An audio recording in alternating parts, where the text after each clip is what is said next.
Barry, principally, now getting into today's game, you were saying a lot of things just about what you're going to be doing and what you expect from the team. How far do you feel that you got these things to today's game? Well, I never got the 3 points, what I demanded. You can't come to a place like St Mirren and lead the game twice and give a couple of sloppy goals away. So that's exactly what we've done. And that's been our Achilles heel, not just since I've come in. That's been the Achilles heel here for a long time. So, yeah, overall, really disappointed. I'm not sure I've seen you more frustrated on the touchline, Barry. Was it just one of those days? Yeah, look, when you spend the week sitting down individually and then collectively, and you kind of work on things and you show them video stuff, what you're wanting the team to do, and they don't carry it out at times, is frustrating. When we carried it out, we scored 2 goals. We played the ball quickly, 2-3 touch, and then at times we go back to the way it was a few months ago, pedestrian, slow, and that's not the way that I want my team to play. It's certainly not the way that we train.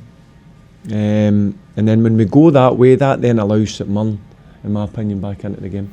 What do you think it is in terms of, a player's incapable of carrying it out? Is it that muscle memory resetting back to what they were doing before? Listen, it's something that it's been playing in my mind for a number of weeks. It's the frustrating part of them, because when we do move the ball quickly, we're a good team, and when we don't, we look really average, and we're easy to play against.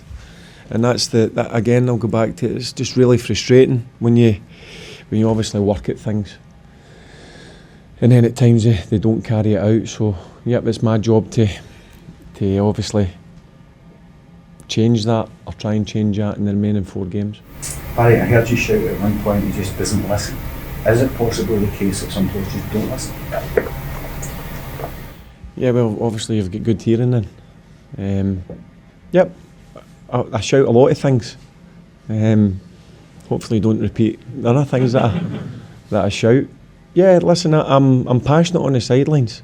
That's one thing, and when you, again, I'll go back to it for the first question, when you want players to try and take out instruction and they don't do it, yep, it's certainly going to frustrate me, and I'm going to make my feelings known. And I made my feelings known at half time, and I made my feelings known certainly after the game. Well, there's obviously going to be big changes this summer. Should there be players in the dressing room that are worrying about the future because they're not hitting the standards that are required here? Yep, I said to them, even if you're in contract, everybody's playing for their future, because as you know and I know, and everybody in here knows, that there's going to be a lot of changes, and there needs to be a lot of changes. I said it last week after the game in Spain. We all know these changes need to happen. These changes are starting to happen. You obviously know with the takeover. Obviously Kevin coming in as sporting director. So they're certainly moving in the right direction. But as we all know, we're coming to the end of the season, and it's a short period that you get off, and then you're straight back into pre-season, and you've got qualifiers for Europe then the season. Before you know it, the season starts. So yeah, big job to be done here. And it's how you get that lift. But we know the next game now is against Celtic. Does it mean anything as far as the points, or is Celtic being playing? Isn't it? That's a message you need to give to the fans to fight back. Does it mean? What do you mean? Well, on the basis that if you beat Celtic, it's not just any old game that you're playing. Every game you play for Rangers should mean something. But more against Celtic. Listen, it's easy to get up for the games.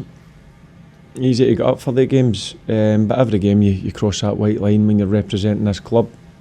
It should mean everything to you. So, yeah, we'll have a day off, and then we'll get back to work, because one thing is, I'll be coming in with my sleeves rolled up and ready to go, so will my staff, and the players better be too. It's proper all right, because he seemed to be a bit... Yeah, he carried on. I'll obviously need to see it's his ankle. I know it's his ankle, but I don't know if it's going to be serious, if he's going to be out for a couple of days or a couple of weeks. I don't know. I'll need to speak to the physios on that one. So yeah, it wouldn't be ideal if we get another injury, But again, I'm not going to use that as an excuse. That's part of football. That's why you carry a squad. And then when people go, or you're wanting people to go and take the opportunity, they need to take the opportunity. But I need to go back and look at the game and see if that was the case. Barry, do you feel like in games like this maybe the fear factor has gone? In the past, someone wouldn't see it as a 50-50 contest, and Rangers don't have that kind of aura anymore? The issue I've got is, yeah, people don't fear playing Rangers now. Whether that's at home or away, they enjoy coming to Ibrox teams, and then when you go away from home, teams look if they can bully you, run harder than you, getting about you, and yep, that's something that again needs to change going forward. You need to build a strong team domestically, and I'm sure whoever takes the job will hopefully totally understand that.